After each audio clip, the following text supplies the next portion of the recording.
கர்த்தருடைய வார்த்தைக்கு நேராய் நாம் கடந்து போகலாம். என்னோடு சேர்ந்து சங்கீதங்களின் புத்தகம் 138 சங்கீதம் 8 வசனத்தை நாம் வாசி கேட்கலாம். சங்கீதங்களின் புத்தகம் 138 அதனுடைய 8 வசனத்தை வாசிக்க கேட்கலாம். கர்த்தர் எனக்காக யாவையும் செய்து முடிப்பார். கர்த்தாவே, உமது கிருபை என்றும் உள்ளது. உமது கரத்தின் கிரியைகளை நெகிழ விடாதிருப்பீராக. ஆமேன். அல்லேலூயா. அருமையானவர்களே, இந்த மாதத்தினுடைய வாக்குத்தத்தமான இந்த வசனத்தை கொண்டு கர்த்தர் இந்த வாரமும், அதாவது முதல் வாரத்தில் அநேக காரியங்களை நம்மளோடு பகிர்ந்து கொண்ட ஆண்டவர் 2ஆம் வாரத்திலையும் இதை தொடர்ந்து நம்மோடு பேச ஆரம்பித்தார். இன்றைக்கு 3வது வாரத்திலும் இதே வார்த்தையை கொண்டு கர்த்தர் நம்மோடு பேச இருக்கிறார். ஆமென். நல்லா புரிந்து கொள்ளுங்க.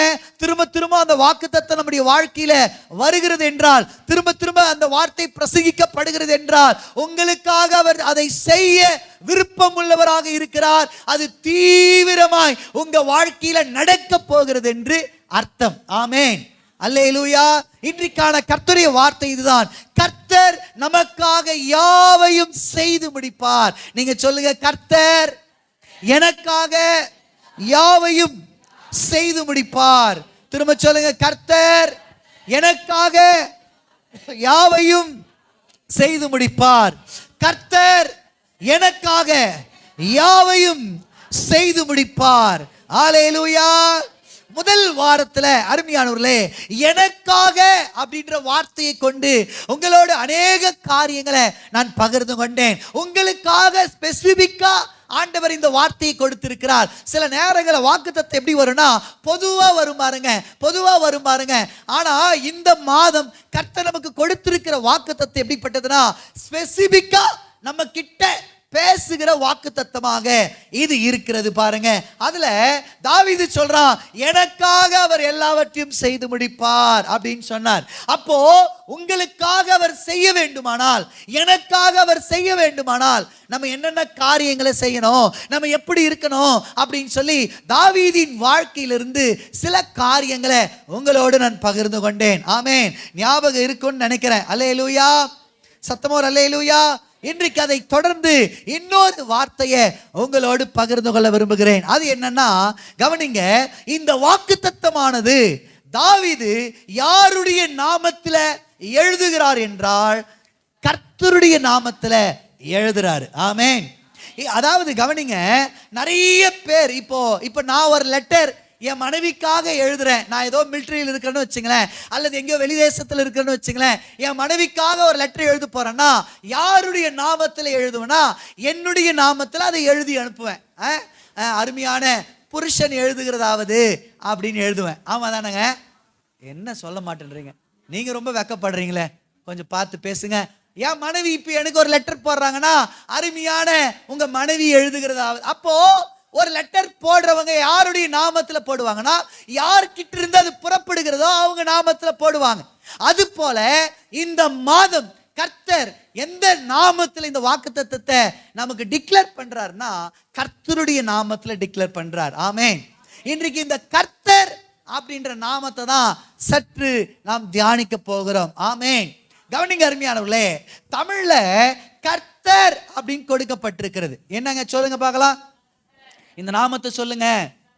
சொல்ல சொல்ல சொல்ல உங்க வாழ்க்கையில் இருக்கிற எல்லா காரியத்தையும் அவர் செய்து முடிப்பார். ஆமென்.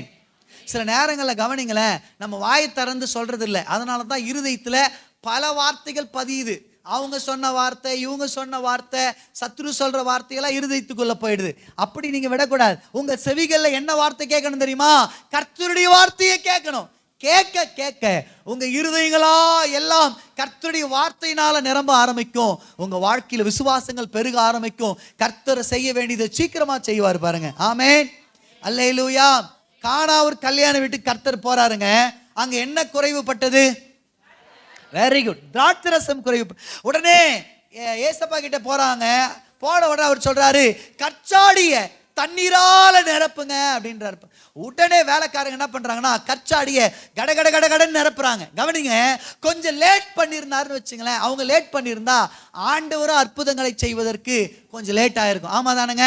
அவங்க எவ்வளோ சீக்கிரத்தில் அதை நிரப்பினார்களோ அவ்வளோ சீக்கிரங்கள்ல அவர்கள் அற்புதங்களை பெற்றுக்கொண்டார்கள். நான் உங்களுக்கு சொல்றேன், உங்க பாத்திரங்கள் சீக்கிரம் நிரம்பணும். எப்படி தெரியுமா? கர்த்தர் என்கிற அந்த வார்த்தையை கொண்டு நிரம்பணும். ஆமென். இன்னைக்கு சொல்லுங்க பார்க்கலாம், இன்னைக்கு என்ன நாமத்துல இந்த வாக்குத்தத்தங்கள் வந்திருக்குதுங்க? சத்தமா எல்லாரும் சொல்லுங்க. ஆமா, இன்னைக்கு தியானிக்க போகிற இந்த வார்த்தை என்னன்னா, கர்த்தர் என்கிற அந்த வார்த்தையை தான் தியானிக்கும். தமிழ்ல கர்த்தர் அப்படின்னு இது வந்திருக்கு.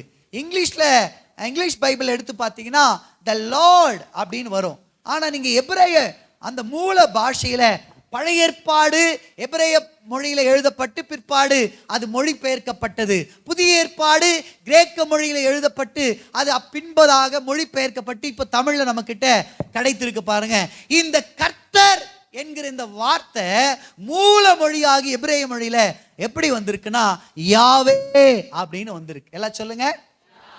ஆமா, கர்த்தருடைய சுருக்கமான நாமம். யூதர்கள் பொதுவா கர்த்தருடைய நாமத்தை சொல்ல பயப்படுவாங்க பாருங்க. ஆமென். என்னுடைய நாமத்தை வீணிலே வழங்காதிருப்பாயாக அப்படின்னு எழுதியிருக்கிறதுனால அந்த முழு நாமத்தை சொல்றதுக்கு அவங்க பயப்படுவாங்க. அதனால அவங்க எப்படி தெரியுமா கர்த்தருடைய நாமத்தை உச்சரிப்பாங்க? யாவாகி தேவனே அப்படின்னு சொல்லுவாங்க. நீங்க இந்த வார்த்தையை ஒரு இடத்துல பிரபலமா கேட்டிருப்பீங்க. என்ன பிரதர் யாவேன்றீங்க, என்னன்னோ சொல்ல, ஒன்றும் புரியலையே பிரதர். இல்லை, உங்களுக்கு தெரிஞ்ச நாம தான். நீங்க அடிக்கடிக்கு அந்த நாமத்தை பயன்படுத்தி நீங்க கூட அதை சொல்றீங்க. எப்படி பிரதர்? அல்லேலூயா சொல்றீங்களா இல்லைங்களாங்க? அல்லே அப்படின்னா என்ன அர்த்தம்னா டு பிரைஸ் அப்படின்னு அர்த்தம். யாவே அப்படின்னா என்ன அர்த்தம்னா தி லார்ட் அப்படின்னா என்ன அர்த்தம்? அல்லேலூயா அப்படின்னா என்ன அர்த்தம்னா எல்லா துதிகன மகிமை என் கர்த்தருக்கே உண்டாகட்டும்னு அர்த்தம். ஆமென். சில சபைகள்ல இது சொல்லுவாங்க பாருங்க, அல்லேலூயாலாம் சொல்லக்கூடாதுங்க. பைபிள்ல எழுதியிருக்கா? பைபிள்ல எழுதியிருக்கு. பரலோகத்துல அல்லேலூயான்னு சொல்லி ஆண்டவரை துதிக்கிறாங்கப்பா. அது ஒரு நல்ல வார்த்தை. பழைய ஏற்பாட்டு பரிசுத்தவான்களாகிய பலருக்கு கொடுக்கப்படாத ஒரு மிகப்பெரிய கிஃப்ட் புதிய ஏற்பாட்டு பரிசுத்தவான்களாகிய நமக்கு ஆண்டவர் பர்மிஷன் கொடுத்திருக்கிறார். ஆமென். பழைய ஏற்பாட்டுல சங்கீதக்காரனுக்கு கொடுத்திருக்கிறார், ஒரு சிலருக்கு மட்டும்தான் அந்த பெர்மிஷன். ஆனா புதிய ஏற்பாட்டில் இருக்கிற நம்ம எல்லாருக்குமே அந்த நாமத்தை சொல்லி துதிக்கும்படியான அதிகாரத்தை கர்த்தர் என்ன பண்ணியிருக்கிறார்னா கொடுத்திருக்கிறார். இன்னைக்கு நம்ம எல்லாரும் என்ன பண்றோம்? சும்மாவே அல்லேலூயான்னு சொல்றாங்களா இல்லைங்களாங்க? அப்படின்னா என்ன அர்த்தம்னா அவருடைய நாமத்திற்கு கனமகிமை உண்டாகட்டும்னு அர்த்தம். ஆமென். உங்ககிட்ட யாருன்னா வந்து அல்லேலூயாலாம் சொல்லக்கூடாது அப்படின்னு சொன்னா நம்பாதீங்க, அவங்களுக்கு போயிட்டு வாங்க அப்படின்னு சொல்லுங்க. ஏன்னா அல்லேலூயானா என்ன அர்த்தம்னா யாவாகி தேவனே நாங்கள் உம்மை துதிக்கிறோம் அப்படின்னு அர்த்தம். ஆமென். சரி, என்ன கவனிங்க. இந்த யாவே அப்படின்னா என்ன அர்த்தம்னா உங்களுக்காக நாங்கள் ஸ்க்ரீன்ல போட விரும்புகிறோம். அங்கே பாருங்க, ஸ்க்ரீன்ல போடப்பட்டிருக்கு, அதை பாருங்க. அதாவது 4 எபிரேய பதம் அங்கே பயன்படுத்தப்படுகிறது. என்னன்னா யோத், ஹே, வாவ், ஏ. எல்லாரும் சொல்லுங்க. யோத், சத்தமா சொல்லுங்க. ஹே, வாவ், ஹே அப்படின்னா என்ன அர்த்தம்னா கையை பார், ஆணியை பார், கையை பார், ஆணியை பார். எங்கெங்க இந்த வார்த்தையை பார்க்க முடியும்? எங்கெங்க இந்த படத்தை பார்க்க முடியும்? எங்க தெரியுமா பார்க்க முடியும்? கல்வாரி சிலுவையில எனக்காக என் இயேசு அடிக்கப்பட்டவராக இரு கரங்களிலும் ஆணிகளை ஏற்றுக்கொண்டவராக இருப்பதை நீங்க பார்க்க முடியும். அல்லேலூயா. அப்ப கர்த்தர் அப்படின்னா என்ன அர்த்தம் தெரியுங்களா? அதுக்குள்ள மறைந்திருக்கிற ஒரு நாமம் உண்டு, அதுதான் ஆண்டவராகிய இயேசு கிறிஸ்து என்று. ஆமென். கல்வாரி சிலுவையில உங்களுக்காக எனக்காக அடிக்கப்பட்ட அந்த நாமத்தை அது காட்டுகிறது. ஆமென். நான் சொல்றேங்க, சிலுவையில உங்களுக்காக எல்லாவற்றையும் செய்து முடித்தவர் இந்த மாசம் உங்களுக்காக எல்லாத்தையும் செட்டில் பண்ணுவார். நம்புங்க. நிறைய நேரத்தில் நம்பாததுதான் பிரச்சனையே. நம்பாதது தான் பிளஸிங் வராததுக்கான காரணம். ஆமே. இன்னைக்கு நீங்க நம்புங்க, 3வது வாரமும் இதே வார்த்தை கர்த்தர் உங்களுக்கு கொடுக்கிறாருன்னா செய்வார்னு அர்த்தம். ஆமென். ஏதோ குறையோட வந்திருக்கிறீங்களே அதை செய்வார்னு அர்த்தம். ஆமென். ஏதோ பிரச்சனைகளோட வந்திருக்கிறீங்களே அதை செய்ய போறாருன்னு அர்த்தம். ஏதோ ஒரு காரியத்தில் நீங்க கஷ்டப்பட்டே வந்திருக்கிறீங்களே அதையெல்லாம் செட்டில் பண்ணுவார்னு அர்த்தம். கர்த்தர் சொல்றாரு, உங்களுக்காக அடிக்கப்பட்ட ஆணியில, அதாவது என்ன சொல்றா, சிலுவையில உங்களுக்காக அடிக்கப்பட்ட நான், உங்களுக்காக எல்லாவற்றையும் செய்து முடித்த நான் இந்த மாதம் உங்களுக்காக எல்லாவற்றையும் செய்வேன்னு சொல்லுகிறார். ஆமென். இந்த கர்த்தர் என்கிற நாமத்தை தான் சற்று நாம் தியானிக்க போகிறோம். ஆமென். போன வாரத்துல இதே கர்த்தர் என்கிற நாமத்தை நம்ம சற்று தியானித்தோம். என கவனிங்க, இந்த நாமம் வெளிப்படும் பொழுது என்ன நடக்கும் அப்படின்னு போன வாரத்தில் சில காரியங்களை தியானித்தோம். இன்னும் கொஞ்சம் நம்ம என்ன பண்ண போறோம்னா, இந்த நாமத்தில் இருக்கிற இந்த நாமம் வெளிப்படும் பொழுது, ஏன்னா இந்த மாதம் நாமம் வெளிப்பட்டிருக்கு இல்லையா, இந்த நாமம் வெளிப்படுறதுனால என்னென்னலாம் காரியங்கள் நம்ம வாழ்க்கையில் நடக்க போகுது அப்படின்றத நான் சுருக்கமாக கொஞ்சம் வேகமாக உங்களோடு நான் பகிர்ந்து கொள்ள விரும்புகிறேன். ஆமேன். நீங்கள் கவனிங்க, பைபிளில் ஒரு சிலரை காட்டுறேன். நாமம் வெளிப்பட்டு என்னென்ன நடக்க போகுது அப்படின்ற சில காரியங்களை நான் பகிர்ந்து கொள்ள போகிறேன். கவனிங்க அருமையானே, நாமம் வெளிப்பட்டா என்ன நடக்கும்னா, இயற்கைக்கு அப்பாற்பட்ட காரியங்கள் நடக்கும். ஆமென். நீங்க எதிர்பார்த்திராத காரியங்கள் உங்க வாழ்க்கையில நடக்கும். பாருங்க, ஆதியாகமத்தின் புத்தகம் நீங்க எழுதி கொள்ளுங்க. ஆனா கொஞ்சம் கவனிங்க, மெசேஜ் இது இல்லை, நம்ம இன்னும் கொஞ்சம் வேகமா போறோம். கொஞ்சம் என்ன கவனி. ஆதியாகமத்தின் புத்தகம் 22:14 எடுத்தீங்கன்னா, அங்க கர்த்தருடைய, அதாவது ஆபிரகாமுக்கு கர்த்தர் ஒரு நாமத்துல வெளிப்படுறார். என்னன்னா, ஏகோவா ஈரே என்கிற நாமத்தில் வெளிப்படுறார். அப்படின்னா என்ன அர்த்தம்னா, கர்த்தருடைய பர்வதத்தில் பார்த்து கொள்ளப்படும் அப்படின்னு அர்த்தம். கவனிங்க அருமையானவர்களே, நாமம் வெளிப்படும் பொழுது ஆபிரகாம் வாழ்க்கையில அவன் தேடிக்கொண்டிருந்த அந்த பலிக்கான ஆட்டுக்குட்டி என்ன பண்ணார்னா, கர்த்தர் அவனுக்காக கொடுத்தார். ஆமேன். அவன் நினைச்சு கூட பார்க்கல. அவன் என்ன நினைச்சானா, என் பிள்ளைய கொண்டு போறேன், அங்க பலியிட போறேன், அவன் செத்துருவான். செத்துறதுக்கு அப்புறம் நம்ம ஜெபம் பண்ணா ஆண்டவர் எப்படின்னா அவன் என்ன பண்ணுவார்னா, உயிரோடு எழுப்பி கொடுப்பார். அவர் சாம்பலை கூட சிங்காரமாய் மாற்றி கொடுப்பார்னு அவன் நினைச்சான். பாருங்க. ஆனா உங்களுக்கு ஒண்ணு தெரியுங்களா, அந்த நாமம் வெளிப்படும் பொழுது அவனுக்கு மரித்து அல்ல, என்ன நடக்குதுன்னா, கர்த்தர் அவன் மேல கத்தி கூட படாத அளவுக்கு ஈசாக்கை பாதுகாத்து பலிக்கான ஆட்டுக்குட்டியை கொடுத்தார். ஆமென். சில நேரங்களில் நீங்க என்ன நினைக்கிறீங்கன்னா, ஆண்டவர் என் வாழ்க்கையில் இதெல்லாம் செய்யணும்னா நான் சில பிராயச்சித்தங்கள் செய்யணும்னு நீங்க நினைக்கிறீங்க. ஆமென். சில நேரங்கள் நம்ம முன்னாடி இருந்த மதத்துல, முன்னாடி இருந்த மார்க்கத்தில் நம்ம செஞ்சோம் இல்லையா, நம்ம வாழ்க்கையில் எதனா ஒன்று நடக்கணும்னா ஒன்று கையை குத்திக்கணும், இல்லை காலை குத்திக்கணும், ஏதோ ஒன்று செஞ்சிருப்பாங்க பாருங்க. அதே மாதிரி நம்ம என்ன நினைக்கிறோம்னா, ஏதோ ஒன்றுத்தை நம்ம இழந்தா இந்த ஆசீர்வாதத்தை நம்ம பெற்றுக்கொள்ளலாம் அப்படின்னு நீங்க நினைக்க. இல்லைங்க, நீங்க இழந்து இல்லைங்க, உங்களுக்காக ஒருவர் ஏற்கனவே இழந்துட்டாரு. ஆமேன். சொல்லுங்க, உங்களுக்காக ஏற்கனவே அவர் அடிக்கப்பட்டுட்டாரு. உங்க மேல, என் மேல வர வேண்டிய மரண ஆக்கினைய அவர் ஏற்கனவே ஏற்றுக்கொண்டார். அவர் ஏற்றுக்கொண்டதுனால நீங்க எதையும் இழக்க தேவையில்லை. கர்த்தருடைய பர்வதத்துல எல்லாம் பார்த்து கொள்ளப்படும். ஆமேன். ஆபிரகாம் வாழ்க்கையில் அந்த நாம வெளிப்படும் பொழுது அவனுக்கான தேவைகளை கர்த்தர் சந்தித்தார். ஆமேன். யாத்ராகமத்தின் புத்தகத்தை நீங்க எடுத்தீங்கன்னா, மோசேக்கு கர்த்தர், மோசே, நான் யெகோவா, நான் ஆபிரகாம், ஈசாக்கு, யாக்கோபுக்கு சர்வ வல்லமையுள்ள தேவனா வெளிப்பட்டேன். ஆனா உனக்கு நான் யெகோவா என்கிற நாமத்தில், யாவே என்கிற நாமத்தில் வெளிப்படுறேன், இயேசு என்கிற நாமத்தில் வெளிப்படுறேன் அப்படின்றாரு. பாருங்க. அப்படின்னா என்ன அர்த்தம்னா, அதாவது ஆண்டவர் சொல்லிட்டாரு, மோசே நீ போ, எகிப்துக்கு போ, என் ஜனங்களை விடுதலையாக்க போறேன்னு சொன்ன உடனே இவன் போறான், பார்வோன் கிட்ட பேசுற உடனே என்ன ஆயிடுச்சு தெரியுங்களா, இன்னும் வேலை அதிகமாயிடுச்சு, ஜனங்களுக்கு இன்னும் நெருக்குதல் அதிகமாயிடுச்சு, இன்னும் பாரங்கள் அதிகமாயிடுச்சு. ஏற்கனவே இருந்ததை விட பார்வோன் மூலியமா இஸ்ரவேல் ஜனங்களுக்கு அதிகமான பாரம் அதிகமாயிடுச்சு. பாருங்க. உடனே இவனுக்கு ஒரு சந்தேகம் வருது, மோசே, ஆண்டவரே நீங்க சொன்னீங்களே, நீங்க சொன்னதுனால தானே ஆண்டவரேன்னு கேட்கிறான். அவர் சொல்றாரு, பா நான் யெகோவா அப்படின்றார். ஆமென்.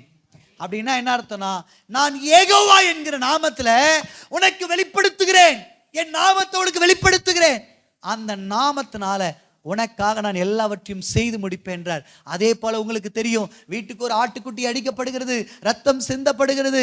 அருமையானே, அன்று ராத்திரியில அந்த ஜனங்களை கர்த்தர் விடுதலையாக்கிறார் என்று பார்க்கிறோம். ஆமென். அங்க நாம வெளிப்பட்டதுனால ஒரு பெரிய விடுதலையை அங்க கர்த்தர் கொடுத்ததை நீங்க பார்க்க முடியும். ஆமென். உங்க வியாதியிலிருந்து ஒரு விடுதலை அவரால் கொடுக்க முடியும் இந்த நாம வெளிப்படுகிறதுனால.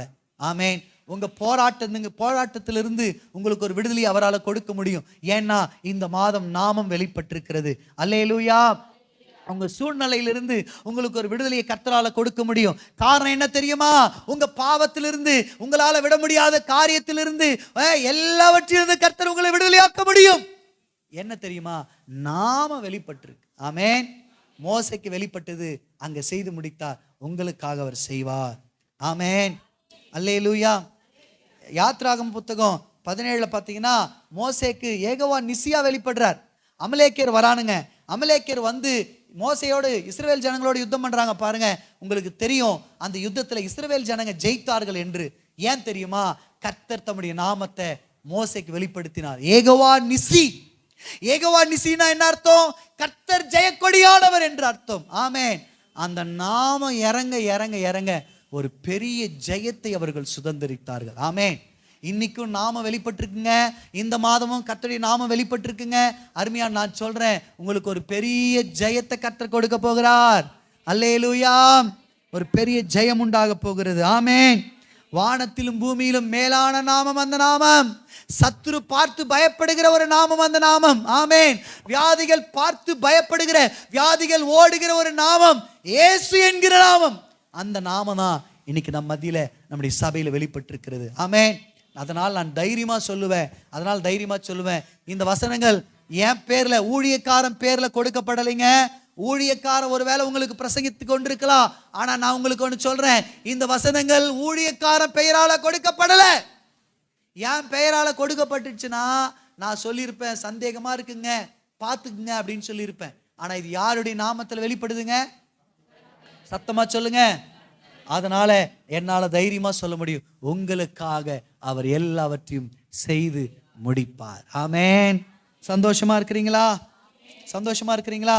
பைபிள் இந்த நாமத்தை குறித்து நிறைய சொல்லப்பட்டிருக்கு. அவர் சாலமோனிலும் பெரியவர், யோனா, நிறைய இருக்கு. ஆனா டைம் இப்பவே ரொம்ப அதிகமா போயிடுச்சு. அதனால் நான் சுருக்கமா கர்த்தருடைய வார்த்தையை இன்னைக்கு என்ன இந்த நாமத்திலிருந்து பார்க்க போகிறோன்ற காரியத்தை மட்டும் நான் சொல்லி நான் கடந்து போக விரும்புகிறேன். ஏன்னா கவனிங்க, நான் உங்களுக்கு சொன்னேன், இந்த நாமங்கள் வெளிப்படும் பொழுது இயற்கைக்கு அப்பாற்பட்ட விதத்துல அதிசயங்கள் நடக்கும் அப்படின்னு நான் சொன்னேன். ஒரு முறை ஆபிரகாமுக்கு கர்த்தர் என்ன பண்றாருன்னா, நான் சர்வ வல்லமையுள்ள தேவன் அப்படின்னு வெளிப்படுறார். என்னதுங்க? நீங்க ஆதியாகமத்தின் புத்தகம் 17ஆம் அதிகாரத்தை எடுக்க வேணாம், எழுதி மட்டும் வச்சு. ஆதியாகமம் 17ஆம் அதிகாரத்தை எடுத்தீங்கன்னா அங்க ஆபிரகாமை பார்த்து சொல்ற, ஆபிரகாமே நான் சர்வ வல்லமையுள்ள தேவன் அப்படின்றார் பாருங்க. அப்படின்னு சொல்லிட்டு அவன் சொல்றான், ஆண்டவரே எனக்கு நீர் என்ன தருவீர்? ஆண்டவர் நாமத்தை வெளிப்படுத்துறாரு. உடனே இவன் கேட்கிறான், ஆண்டவரே நீங்க எனக்கு என்ன தருவீர்? நான் பிள்ளை இல்லாதவனா இருக்கிறேனே, எனக்கு கோடிக்கணக்கான சொத்து இருக்கிறது உண்மை, திரளான வேலைக்காரர்கள் இருக்கிறது உண்மை, ஆனா என் வாழ்க்கையில பிள்ளை செல்வம் இல்லையே அப்படின்னு உடனே ஆண்டவர் சொல்றாரு. 5வது வசனத்தை நீங்க எடுத்தீங்கன்னா அங்க ஆபிரகாமை பார்த்து கர்த்தர் சொல்றாரு, ஆபிராம். அவன் பேர் வந்து ஆபிராம். சிஸ்டர் அந்த பிக்சரை போட முடியுமா? அங்க பாருங்க எல்லாரும். அவன் பேர் என்னதுங்க? ஆபிராம். எல்லாரும் சொல்லுங்க, ஆபிராம். அவங்க மனைவி பேரு சாரா. எல்லாம் சொல்லுங்க. இப்போ இவங்க 2 பேரையும் பேரை கர்த்தர் மாத்துறாரு பாருங்க. என்னவா மாத்துறாரு தெரியுங்களா? யாவே. நம்முடைய ஆண்டவர் பேர் என்னதுங்க? யாவே. அந்த யாவேல என்ன ஸ்பெல்லிங்னா YAHWH. அந்த H இருக்கு பாருங்க. அந்த ஹீல் பண்றங்கிற வல்லமை என்ன பண்ணுறதுன்னா 2 H இருக்கு இல்லையா, ஒரு H எடுத்துட்டு வந்து ஆபிரகாம் பேர்ல இணைக்கிறார். ஆமென். இன்னொரு H கொண்டு வந்து சாராள் பேர்ல இணைக்கிறார்.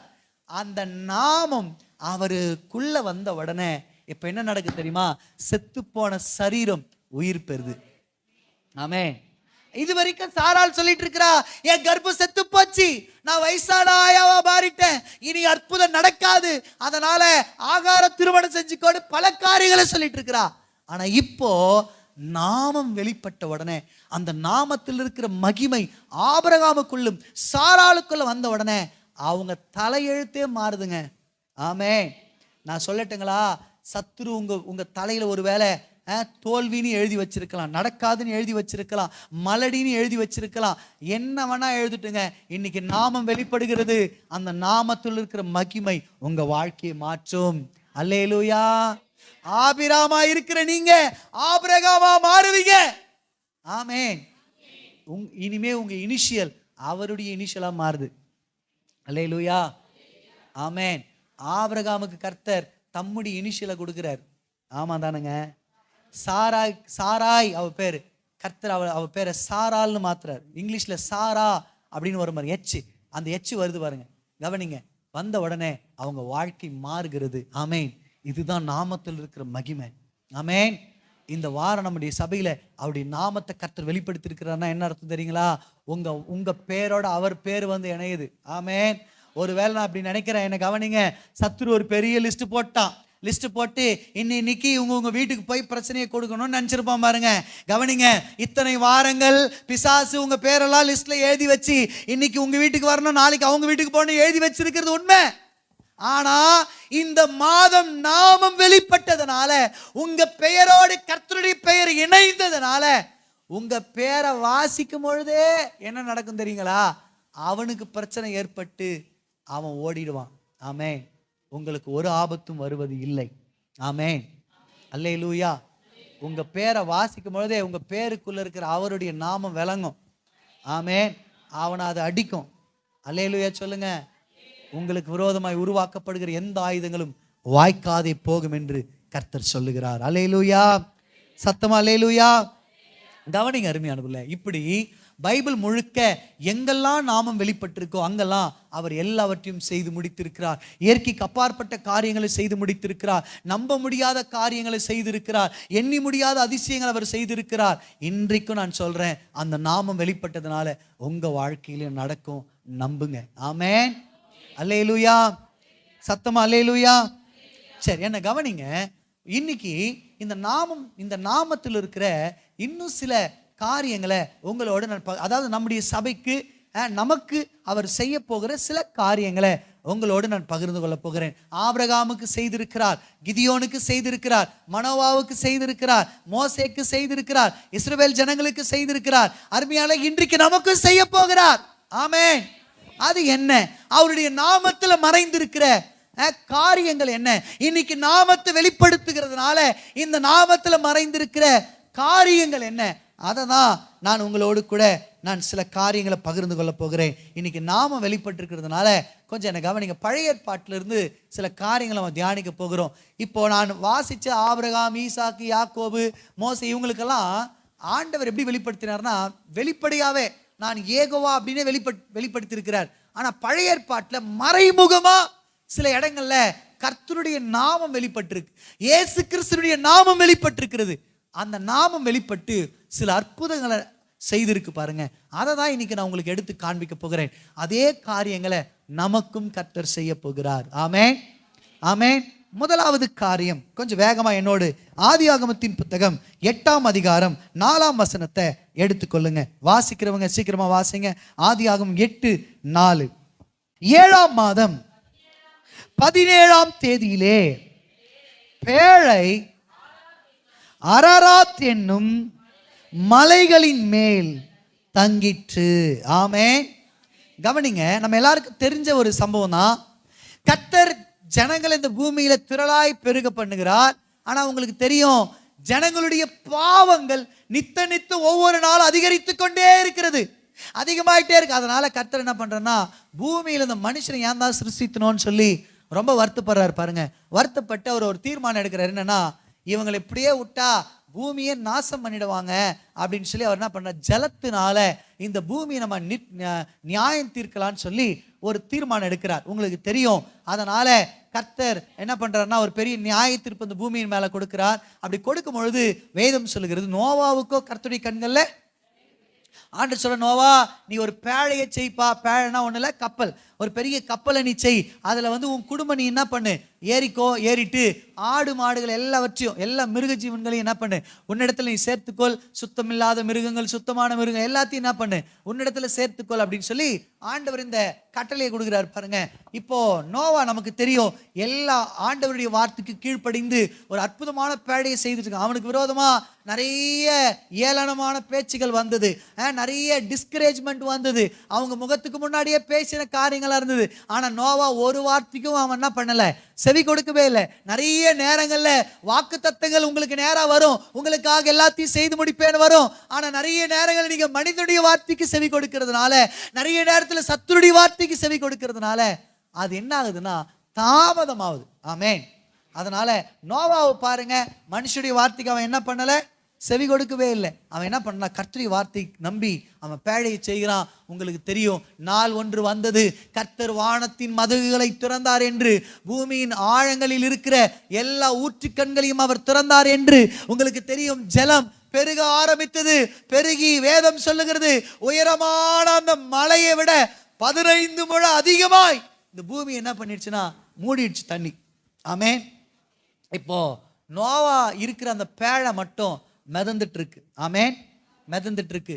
தேவனுடைய நியாய தீர்ப்பு ஜனங்கள் மேல வந்தது, தேவனுடைய கோபாக்கினை ஜனங்கள் மேல வந்ததுன்னு நம்ம பார்க்கிறோம். கவனிங்க அருமையானவர்களே, இப்போ வேதம் சொல்லுகிறது கர்த்தர் நோவாவை நினைத்தருளினார் என்று. ஆமென், நினைத்தருளினார் என்று. இப்போ அந்த பேழை, இப்போ மழையெல்லாம் கர்த்தர் ஸ்டாப் பண்ணிட்டாரு. ஸ்டாப் பண்ணிட்டு ஜலம் ஒவ்வொரு நாளும் வடிந்து கொண்டே இருக்கு. இப்போ வேதம் சொல்லுது இந்த பேழை அது நேரா போய் எங்க இருக்குதான், அரராத் என்கிற மலை மேல நின்னுதுன்னு பார்க்கணும். எங்கெங்க நின்னுச்சா? உலகத்திலேயே உயரமான மலை எவரெஸ்ட் சிகரம்னு சொல்றாங்க. ஏன் அந்த மலை மேல நிக்காம அரராத் என்கிற மலை மேல நின்னது? காரணம் இருக்கு. கவனிங்க அருமையானவர்களே, உங்களுக்கு அந்த பிக்சர் போடப்பட்டிருக்கும் நான் நினைக்கிறேன், நம்புகிறேன். இருக்கா பாருங்க. இங்க பாரு, ஒரு மலை பிக்சர் போட்டிருக்கிறேன்னா அங்க பாருங்க பேழை இருக்கு. அதே மாதிரி இங்க ஒரு மலை இருக்கு, அங்க என்னங்க இருக்கு? அப்போ நல்லா கவனிங்க, அரராத் மலை மேல மரத்தால் செய்யப்பட்ட பேழை எப்படி நின்னதோ அதே போல கல்வாரி சிலுவையில, கல்வாரி கொல்கதா மலையில உங்களுக்காக எனக்காக உண்டாக்கப்பட்ட ஒரு பேழை இருக்கு. அதுதான் சிலுவை என்கிற பேழை. ஆமென், அல்லேலூயா. அரராத் என்பதற்கு என்ன அர்த்தம் தெரியுங்களா?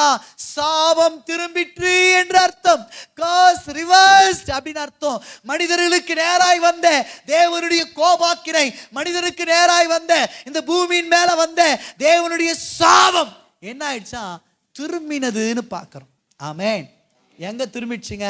எங்க திரும்பிச்சு? அரராத்துல திரும்பிடுச்சு. ஆமென், அல்லேலூயா. ஆமென்.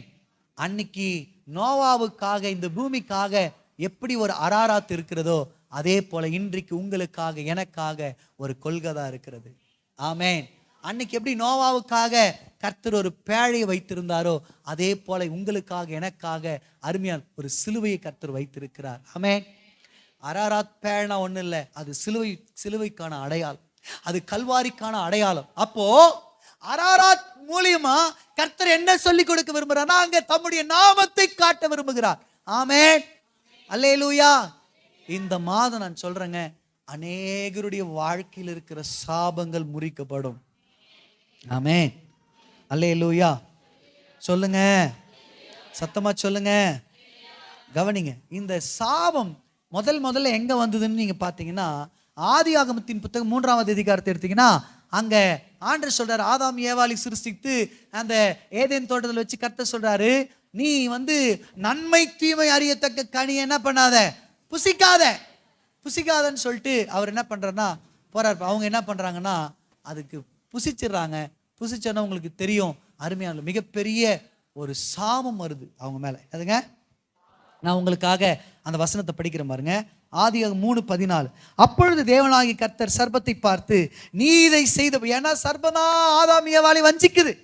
சர்ப்பத்தின் மூலியமா தான் மிகப்பெரிய பிரச்சனை பூமியின் மேல வருது பாருங்க. கவனிங்க, ஆண்டவர் சொல்றாரு பாருங்க, ஆண்டவர் சபிக்கிறார் பாருங்க. முதல்ல, அப்பொழுது தேவனாகிய கர்த்தர் சர்ப்பத்தை பார்த்து, நீ இதை செய்தபடியால் சகல நாட்டு மிருகங்களையும் சகல காட்டு மிருகங்களிலும் சபிக்கப்பட்டிருப்பாய். நீ உன் வயிற்றினால் நகர்ந்து உயிரோடு இருக்கும் நாளெல்லாம் மண்ணை தின்பாய் அப்படின்னு சொல்லி அங்க சொல்லுது பாருங்க. அருமையானே 16வது வசனத்தை பாருங்க. அவர் ஸ்திரீயை நோக்கி, இப்போ ஸ்திரீக்கு நேரா சில சாபமான காரியங்கள் வருது பாருங்க.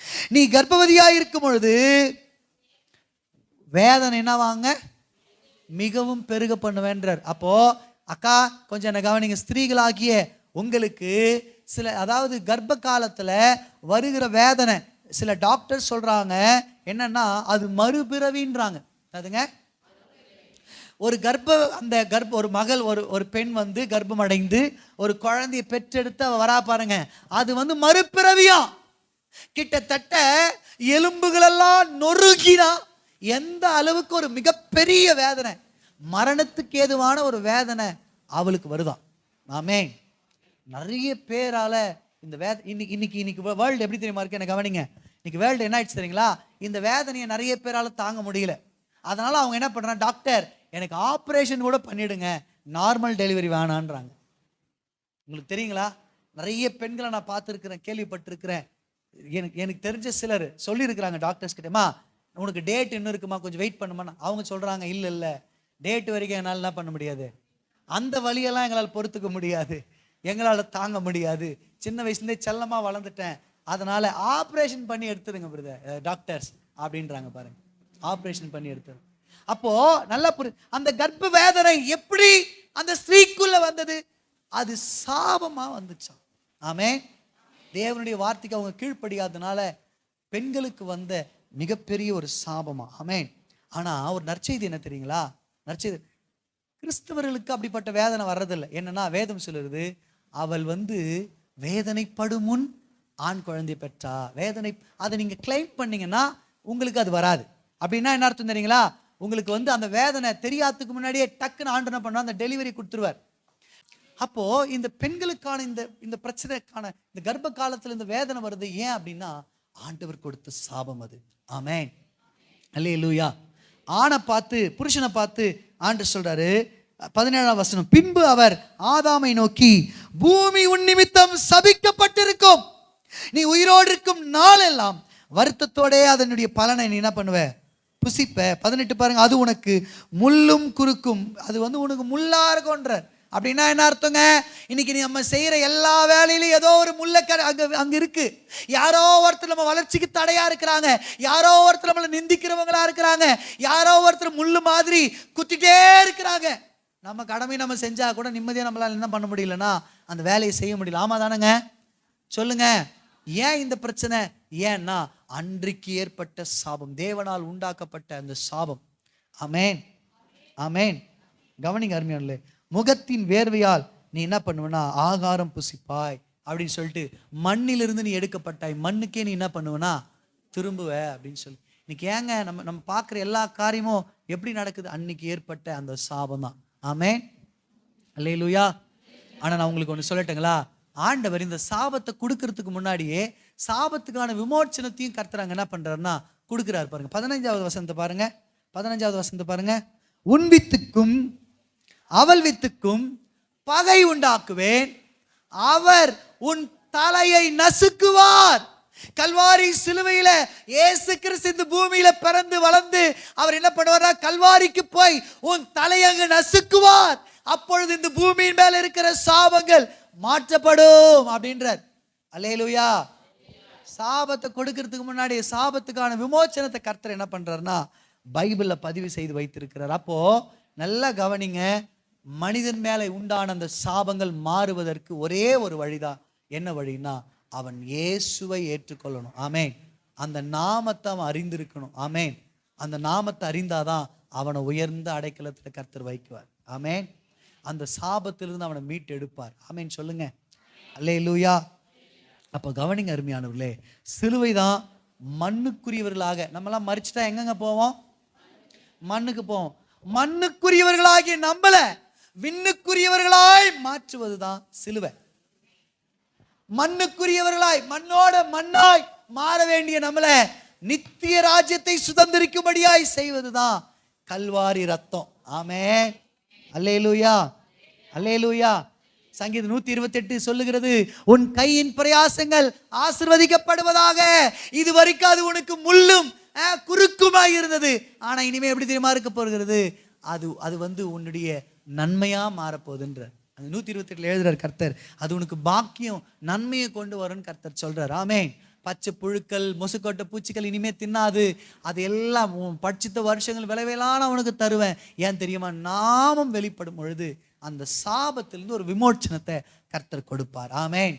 பரம்பரையா வந்த சாபங்கள், அதற்கு ஒரு விமோச்சனம் கர்த்தரால மட்டும்தாங்க கொடுக்க முடியும். ஆமென். அதனால தான் வேதம் சொல்லுகிறது, இயேசுவே வழியும் சத்தியமும் ஜீவனுமா இருக்கிறார். இன்னைக்கு மனுஷன் மோட்சத்தை சேர்வதற்கு என்னென்னவோ காரியத்தை செய்யறான், என்னென்னவோ முயற்சியை செய்யறான். அதெல்லாம் வழி இல்லைங்க. ஒரே ஒரு வழி உண்டு, அதுதான் இயேசு. ஆமென். அந்த இயேசு இந்த மாதம் நம்முடைய சபைக்கு வெளிப்படுறதுனால உங்க வாழ்க்கையில் இருக்கிற சாபங்களை அவர் முறிக்கிறார். ஆமென்.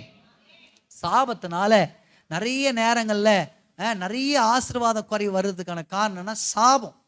ஆமென். இங்க பைபிள் சொல்லுது, சாபம் வருவதற்கான காரணம் பாவம். ஆதாம் ஏவாள் கீழ்ப்படியாமை என்கிற பாவம் அவங்க வாழ்க்கையில சாபத்தை கொண்டு வந்தது. ஆமென்.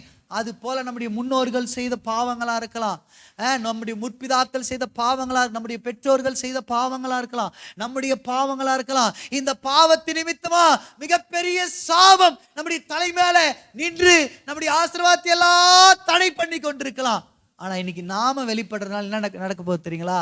சாபம் மாறும். அல்லேலூயா. சிலர் வீட்டிலலாம் நீங்க பாருங்க, துர்மரணங்கள் ஏற்படும். சின்ன வயசுலயே நிறைய பேர் இறந்துருவாங்க. சின்ன வயசுலயே நிறைய வியாதிகளை பார்ப்பீங்க பாருங்க. ஏங்க இதெல்லாம்? ஏதோ ஒரு சாபம் அந்த குடும்பத்தை தொடர்ந்து கொண்டிருக்கிறது. அதனால பிசாசு என்ன பண்றான்? அந்த குடும்பத்துக்கு வர வேண்டிய ஆசீர்வாதங்களை அவன் அதை சுதந்திரிக்க முடியாத மாதிரி பண்ணிட்டு இருக்கிறான். இன்னைக்கு நாம வெளிப்படுறதுனால சாபத்திலிருந்து ஒரு விடுதலை கர்த்தர் கொடுக்கிறார். ஆமென். என்னங்க சத்தமா சொல்லுங்க, கவனிங்க. நிறைய நேரத்துல நம்முடைய குலதெய்வம் இயேசுதான், ஆமா தானேங்க? ஆனா நிறைய நேரத்துல நல்லா கவனிங்க, நிறைய நேரத்துல நம்ம என்ன பண்ணிருப்போம்னா, நம்முடைய முன்னோர்களுடைய பாரம்பரியத்தை ஃபாலோ பண்ணி என் குலதெய்வம் இதுதான் சொல்லி அதுக்கு பலிட்டு இருப்போம். அதுக்கிட்ட நம்ம கிளைம் பண்ணியிருப்போம், நீ தான் என் குலதெய்வம். எங்கள் வீட்டில் ஒரு கல்யாணம் நடக்குதா, நீ வந்துரு எல்லாத்தையும் செட்டில் பண்ணு. எங்கள் வீட்டில் ஒரு எந்த காரியம் அதுக்கு போய் பலியிட்டு அதுக்கு நம்ம என்ன பண்ணுவோம்னா, நம்ம எல்லைகளில் நிறைய சுதந்திரத்தை கொடுத்து வச்சிருப்போம். இப்போ திடீர்னு கிறிஸ்டினா மாறி வந்த உடனே இப்போ சத்ரு வந்து நிற்பான். இவங்களுக்கு கொடுக்காதீங்க, இவங்க பாருங்க அப்படியெல்லாம் சொல்லியிருக்கிறாங்க, இவங்க பாருங்க இவங்க எல்லையில் நான் இவ்வளோ காரியத்தை செஞ்சிருக்க சொல்லுவான். நீங்கள் என்ன பண்ணணும்னா, அந்த நாமத்தை கிளைம் பண்ண அந்த சாபங்கள்லாம் உங்கள் வாழ்க்கையிலிருந்து விடுதலையாக்கப்படும். ஆமென். இப்போ இந்த நாம வெளிப்பட்டதற்கான காரணம் என்ன தெரியுங்களா? உங்கள் வாழ்க்கையில் இருக்கிற சாபங்களை முறிப்பதற்காக. ஆமென். அல்லேலூயா. ஒரு நிமிஷம் அப்படியே கைகளை உயர்த்துங்க, கண்களை மூடுங்க, கண்களை மூடி சொல்லுங்க, ஆண்டவரே எங்க முற்பிதாக்கள் செய்த பாவங்களை சொல்லுங்க, எங்க பிதாக்கள் செய்த பாவங்களை எங்களுக்கு மன்னியும். ஆபிரகாம் பெயரை நீர் எப்படி மாற்றி உங்க பெயர் அவனுடைய பெயரோடு இணைத்தீரோ, ஆபிராம் என்கிறவனை ஆபிரகாமாய் மாற்றினீர். இன்னைக்கு எங்க பேரை நீங்க மாத்துங்கப்பா. எங்க சாபங்கள், எங்க வாழ்க்கையில தொடர்ந்து கொண்டிருக்கிற சாபங்கள் மாறட்டாண்டவரே. இன்னைக்கு நாங்க ஒப்பு கொடுக்கிறோம், நாங்க இயேசுவின் பிள்ளைகள், எங்க முற்பிதாக்களுடைய பிள்ளைகள் அல்ல. அது எங்களோடு கட்டாகட்டாண்டவரே. சொல்லுங்க சத்தம், எங்களோடு முறியட்டும், எங்களோடு முறியட்டும். பிசாசுக்கு எங்களுக்கு எந்த சம்பந்தம் இல்லை. நாங்க கல்வாரி சிலுவையில் ரத்தத்தினால கழுவப்பட்டவர்கள். சொல்லுங்க சத்தமா, நாங்க இயேசு ரத்தத்தால் கழுவப்பட்டவர்கள், நாங்க இயேசுவுக்குரியவர்கள். சாபங்கள் முறிக்கப்படட்டாண்டவரே. கல்வாரி சிலுவையில் இருந்த ஆசீர்வாதம் எங்களுக்கு உண்டாகட்டும் இயேசுவின் நாமத்தில் பிதாவே. நான் இன்னைக்கு சொல்றேங்க, இந்த ஜெபத்தை பரலோகம் கேட்டிருக்கு. ஆமென். உங்க சாபங்கள் முறிக்கப்பட்டாயிடுச்சு. ஒரு கையை தட்டு கொடுங்க பார்க்கலாம் பெருசா. ஆமென். சாபங்களை மாற்றி கர்த்தர் உங்களுக்கு பெரிய ஆசீர்வாதத்தை அவர் கொடுக்கிற நாள் இந்த நாள். ஆமென். அப்போ முதலாவதாக நல்லா கவனிங்க, அந்த நாமம் வெளிப்படுறதுனால என்ன நடக்குதுன்னா, அராராத்தில் எப்படி மனிதன் மேல வந்த சாபம் திருப்பப்பட்டதோ, கல்வாரிக்கு நேராய் திருப்பப்பட்டதோ, அதே போல நம்ம மேல வர வேண்டிய சாபங்கள், பாவங்கள், ரோகங்கள், மரணங்கள், வியாதிகள், ஆசீர்வாத குறைவுகள் எல்லாம் இப்போ எங்க போயிடுச்சு தெரியுமா? திரும்பிடுச்சு. எங்கெங்க திரும்பிச்சு? கல்வாரிக்கு நேராக திரும்பிடுச்சு. ஆமென். அவர் எல்லாத்தையும் எடுத்துக்கொண்டார். அவர் மேல இருந்த ஆசீர்வாதத்தை நம்ம மேல வச்சிட்டார். ஆமென். அல்லேலூயா, அல்லேலூயா. அப்போ முதலாவதாக நாமம் அராராத் என்கிற அந்த இடத்துல வெளிப்படுகிறது. மறைமுகமா அங்க கிறிஸ்து வெளிப்படுறாரு, சாபங்கள் மாற்றப்பட்டது. ஆமென். ரெண்டாவது என்னோடு கூட எடுத்துக்கொள்ளுங்க. ரெண்டாவது லூக்கா எழுதின சுவிசேஷத்தின் புத்தகம், மன்னிக்கணும், ஆதியாகமத்தின் புத்தகம் 9ஆம் அதிகாரம் 9வது வசனத்தை எடுத்துக்கொள்ளுங்க. ஆதியாகமம் 9:9 படிங்க சிஸ்டர்.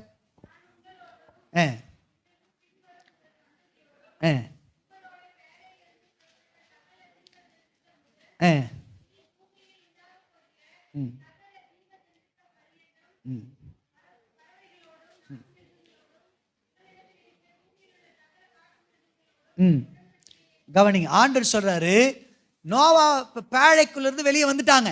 வெளியே வந்து அவர்களை பார்த்து ஆண்டு சொல்றாரு, நோவா நான் உன்னோடும் உன் பிள்ளைகளோடும் உன் கூட இருந்து புறப்பட்டுச்சுல எல்லா சகல விதமான மிருகங்களோடும் நான் ஒரு உடன்படிக்கை பண்றேன் அப்படின்றார். அப்படின்னா என்ன அர்த்தம்னா, ஒரு புதிய உடன்படிக்கை, நியூ கவனன்ட் அப்படின்னா என்ன அர்த்தம், ஒரு ப்ராமிஸ், ஒரு சத்தியம் பண்றேன் அப்படின்றார். நம்ம பாஷையில சொல்லணும்னா ஒரு சத்தியம் பண்ணி கொடுக்குறேன் அப்படின்னு சொல்றார். அது என்னன்னா, நீங்க 11வது வசனத்தை எடுங்க. 11வது வசனத்தை வாசிங்க சிஸ்டர்.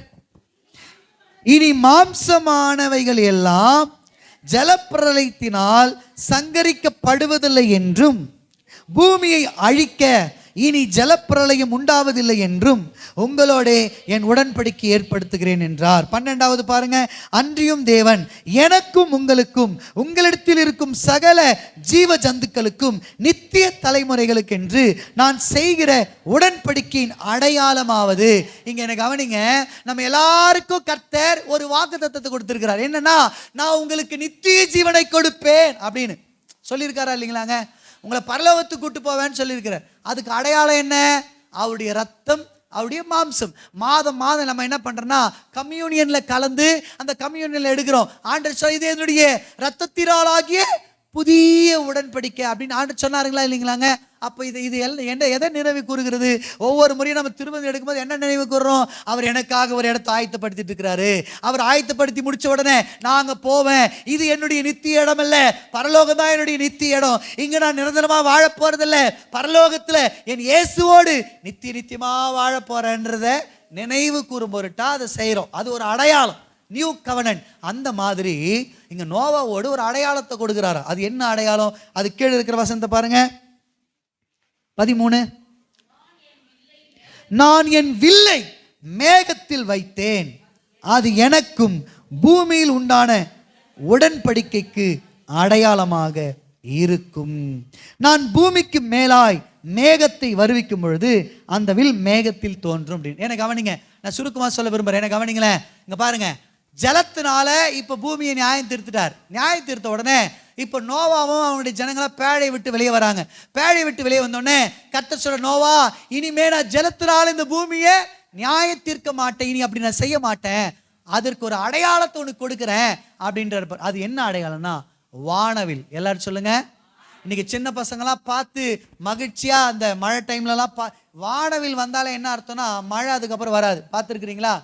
வானவில் வந்துருச்சுனாலே மழை அதுக்கப்புறம் வராது. ஏன்னா தேவனாகி கர்த்தர் அந்த வானவில்லை பார்த்த உடனே அவர் செய்த உடன்படிக்கை நினைவு கூறுறார். ஓ, இதுக்கப்புறம் ஜலத்தை என்ன பண்ணக்கூடாது, அனுப்பக்கூடாது. ஏன்னா அது திடீர்னு ஜனங்களை அழிவுக்கு நேரம் நடத்திடுன்ட்டு ஆண்டனை பண்ண அந்த வானவில்லை மேகத்துல வச்சு தமக்கு நினைவு கூறுதலாக நமக்கு ஒரு அடையாளமாக கொடுத்திருக்கிறார். ஆமென். யாக்கோபின் வாழ்க்கையில ஆண்டவர் சொல்றாரு, யாக்கோபே, நான் அவனை ஆசீர்வதிக்க போறேன் அப்படின்றார். அவன் கேட்கறான், என்னை ஆசீர்வதித்தால் வழியை உங்களை விட மாட்டேன்னு. ஆண்டவர் சொன்ன அவனை ஆசீர்வதிக்க போறேன்னு அவனை பிளஸ் பண்றாரு. பாருங்க, பிளஸ் பண்ண அவனுக்கு ஒரு அடையாளத்தை கொடுக்கிறார். என்ன அடையாளம் தெரியுமா? அவனுடைய கால் என்ன ஆயிடுச்சு, நொண்டி ஆயிடுச்சான். என்ன ஆயிடுச்சுங்க, தொட சேர்ந்து அவனை தொட்டார்னு பார்க்குறோம். அதனால அவன் நொண்டி நடந்தான், அவன் கோலை பிடிச்சி நடந்தான்னு பார்க்குறோம். அது மாதிரி இன்னைக்கு உங்களுக்கு எனக்கு ஒரு அடையாளத்தை கொடுக்கிறார். அன்னைக்கு நோவாவுக்கு ஒரு அடையாளத்தை கொடுத்தார். அதுதான் என்னதுன்னா ரெயின்போ, வானவில். எல்லாம் சொல்லுங்க. என்னங்க பிரதர் சொல்றீங்க? என்னங்க 3ஆம் கிளாஸ் பசங்களுக்கு பாடம் எடுக்கிற மாதிரி எடுத்துக்கிறீங்க? வானவில்ன்றீங்க. வானவில்ல பார்த்தாவா ஆண்டவர் எங்களை கொல்ல மாட்டாரு? வானவில்ல பார்த்தாவா அவர் எங்க மேல வச்சிருந்த கோபத்தை மாற்றிக்கிறாரு? வானவில்ல பார்த்தாலா அந்த உடன்படிக்கை அவர் நினைவுக்கு? ஆமாங்க, வானவில் ஒரு காரியத்தை சொல்லி கொடுக்குது. என்ன தெரியுமா? உங்களுக்கு வேணா அது வானவில்லா தெரியலாம், ஆனா பிதாவாகி தேவன் பார்க்கும் பொழுது அது இயேசுவா பார்க்கிறார். என்னங்க, யாரா பார்க்கிறாருங்க? மொத்தம் 7 கலர் இருக்குங்க. எத்தனை கலர் இருக்கு சொல்லுங்க, சத்தமா சொல்லுங்க.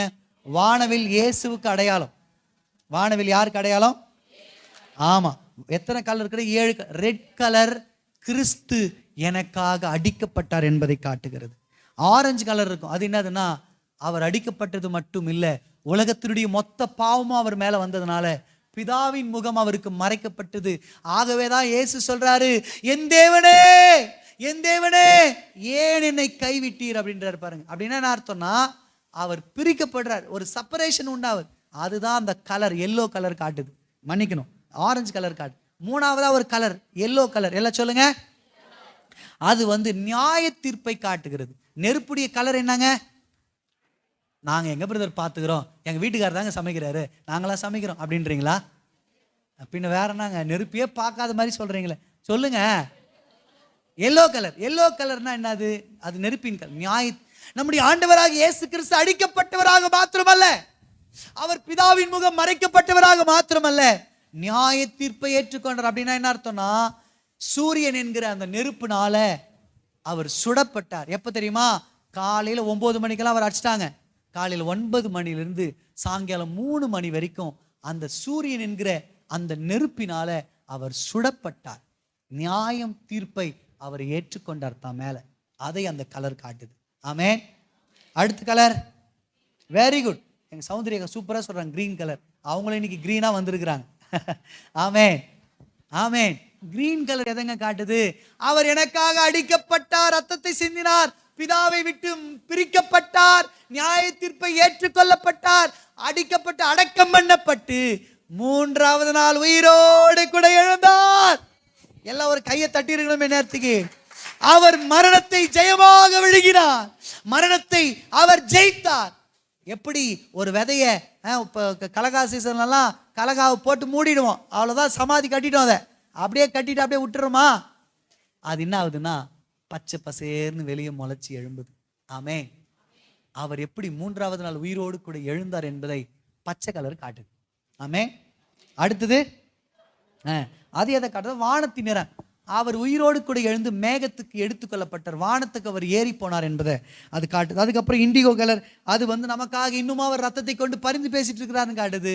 அதுக்கப்புறம் கடைசியாக ஒரு கலர் இருக்கு, வயலட் கலர். அது ராயல்ட்டியை காட்டு, ராஜரிகத்தை காட்டு. அப்படின்னா என்ன அர்த்தம்னா, அவர் மீண்டுமா எப்படி இந்த இந்த உயிரோடு கூட எழுந்து எடுத்துக்கொள்ளப்பட்டார், அதே போல அவர் அதி சீக்கிரத்தில் இந்த பூமிக்கு சொல்லுங்க 1000 வருஷம் இந்த பூமியை ஆட்சி செய்ய போறாருன்னு காட்டுது. அப்போ நீங்கள் நானும் பார்க்கும் பொழுது வெறும் வானவில்லை பார்க்கிறோம்.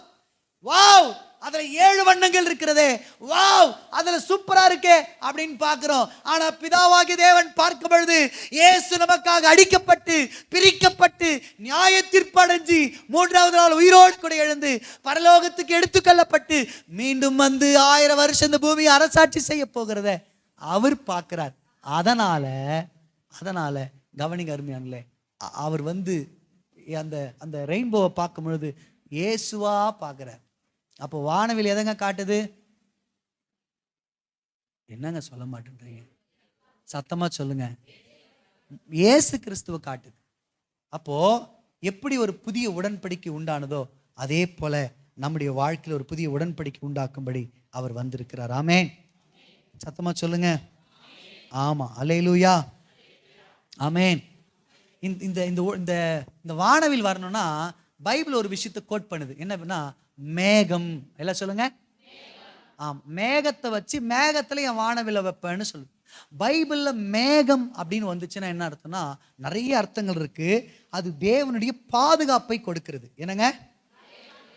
தேவனுடைய வழிகாட்டுதல. இஸ்ரவேல் ஜனங்களை கர்த்தர் எப்படி வழி நடத்தினாரு? பகலிலே மேகஸ்தம்பமா இரவில இருந்தாரா இல்லைங்களாங்க? சொல்லுங்க, சத்தமா சொல்லுங்க.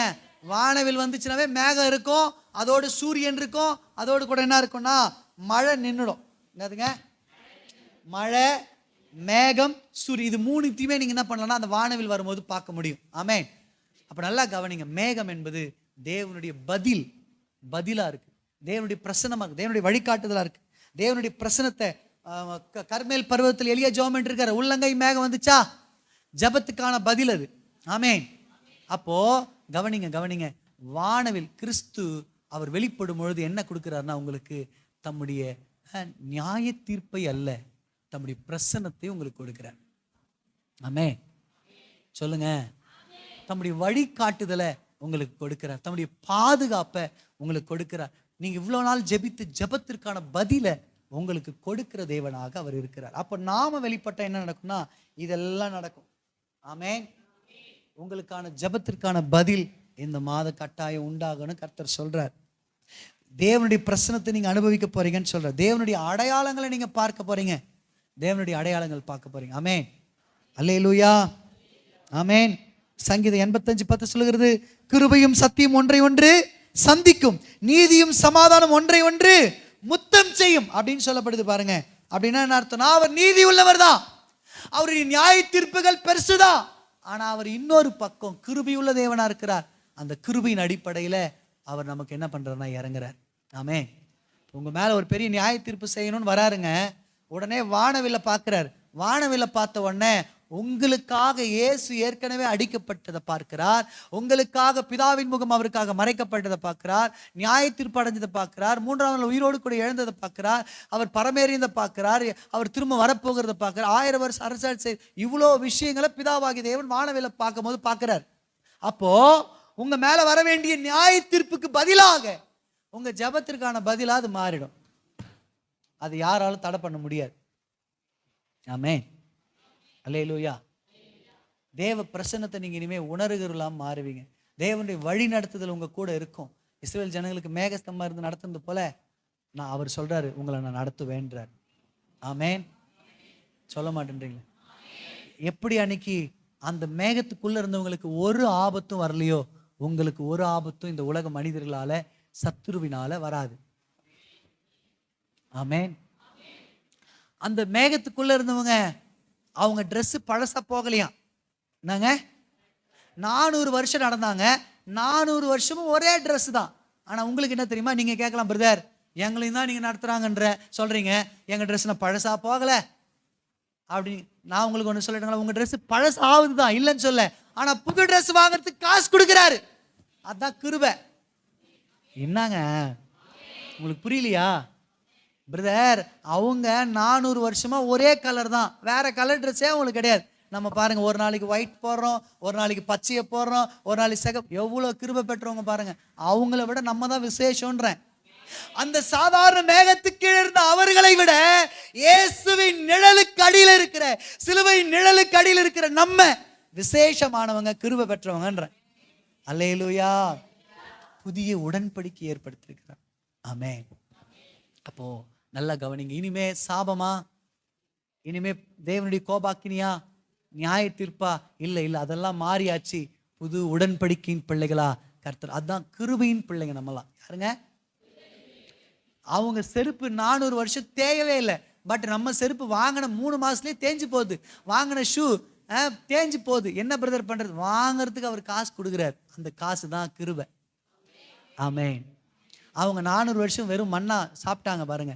ஆனா உங்களுக்கு ஒரு நாளைக்கு என்னடனா மட்டன் சாப்பிட்றீங்க, ஒரு நாளைக்கு பார்த்தீங்கன்னா பெரிய மட்டன் சாப்பிட்றீங்க, ஒரு நாளைக்கு ஓடுறத சாப்பிட்றீங்க, ஒரு நாளைக்கு பறக்கிறத சாப்பிட்றீங்க.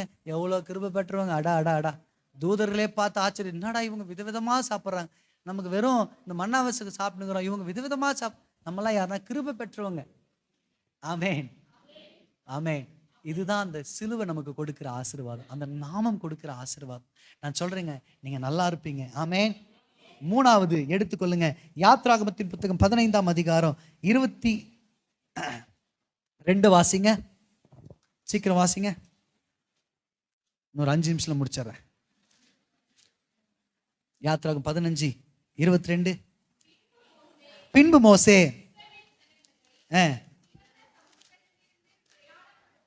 அவங்க சிவந்த சமுத்திரத்தை கடந்து வெளியே வராங்க.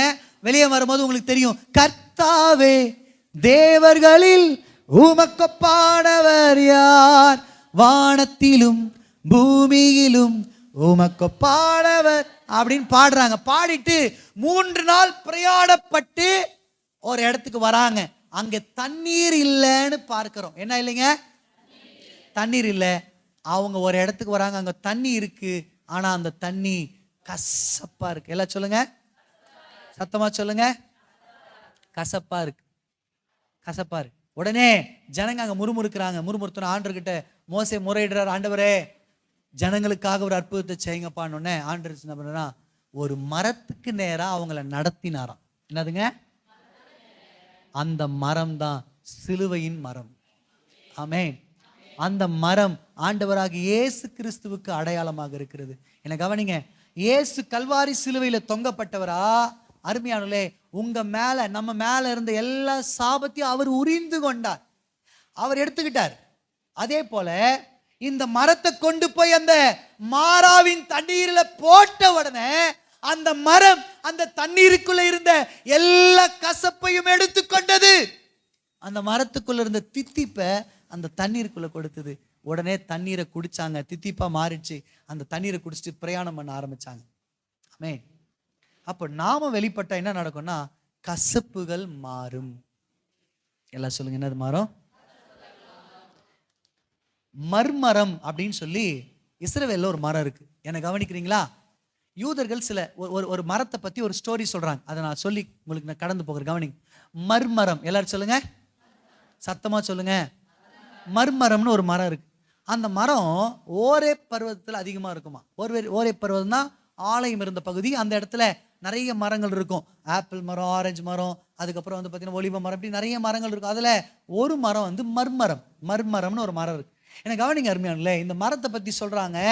அதாவது ஜனங்கள் வந்து பொதுவாக எல்லாருமே வந்து அந்த அந்த ஆலயத்துக்கு வர்றவங்க, அந்த பண்டிகை நேரத்தில் கூடுகிறவர்கள் எல்லாரும் வந்து அந்த எல்லா மரத்தில் இருக்கிற கனிகளை எடுத்து புசிப்பாங்களாம். எல்லா மரத்துக்கிட்டையும் வந்து அந்த நிழல்ல இருப்பாங்களாம் பாருங்க. ஆனா இந்த மர்மரத்துக்கிட்ட மட்டும் யாரும் வருவதே இல்லையா. அந்த கனி யாரும் புசிப்பதே இல்லையா.